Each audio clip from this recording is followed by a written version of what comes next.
We're standing along the railroad grade at the foot of the hill at the town site of Douglas, West Virginia. There's still a few people that live here today, but at one time this was another fairly sizable and bustling company town for the Davis Coal and Coke Company. We're just downhill from the site of the company store for Douglas, and Douglas had a company store just like the Buxton and Land Street store in between Thomas and Coketon.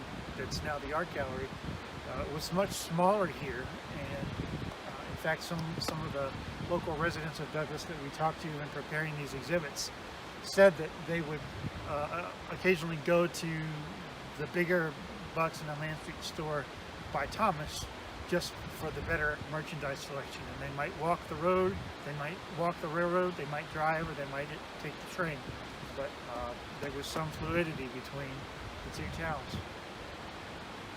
But as most of the company towns in the area did, this Douglas had most of the amenities that a community would need.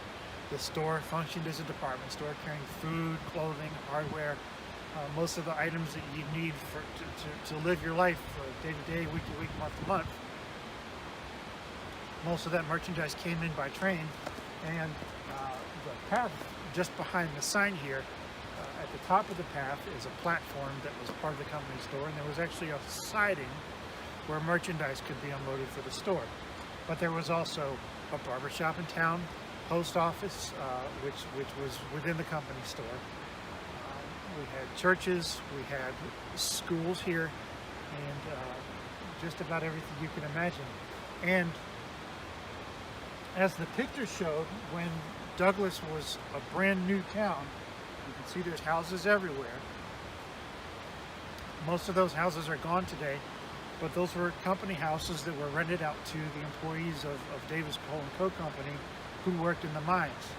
And you might not be able to see through the camera here, but surrounding the town were a number of mine facilities and coke ovens.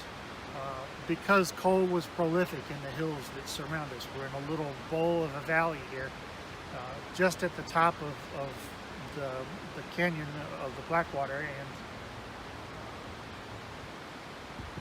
when we talk to folks who remember what it was like here, things that were ever present or things that occurred on a schedule, on a rhythm every day, included the passage of trains. They included miners coming and going from work, and there were people who worked in the mines who, by virtue of their shifts, might go for significant parts of the year with the way daylight works in the winter, not seeing the sunshine at all. And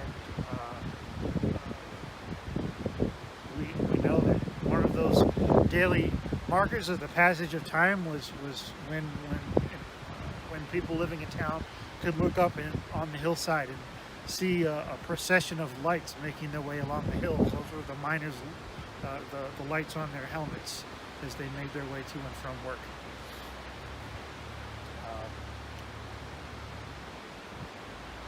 But that's Douglas. Douglas was a living, thriving community, and there were many, many communities like it, both associated with Davis Coal and Coke here in this area and with all the other coal mining operations elsewhere in West Virginia.